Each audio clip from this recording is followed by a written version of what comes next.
যেই দেশে ধর্ষকের পক্ষে উকিল পাওয়া যায় ওই দেশে পইরা লেখা জজ হয়ে কোনো লাভ নেই।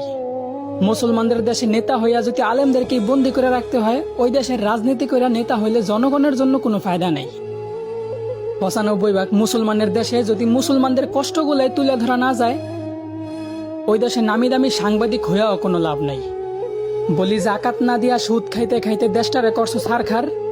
এখন সূর্যের তাপ গায়ে লাগে, তাই তোমাদের বৃষ্টির দরকার। আলেমদেরকে বন্দি করে আবার আলেমদের মাধ্যমে আল্লাহর কাছে বৃষ্টি কামনা করলা। বিষয়টা এমন হইল না যে কোনো এক ফল গাছের গোড়া কাটা ফালাইয়া সেই গাছ থেকেই আবার ফলের আশা করলা।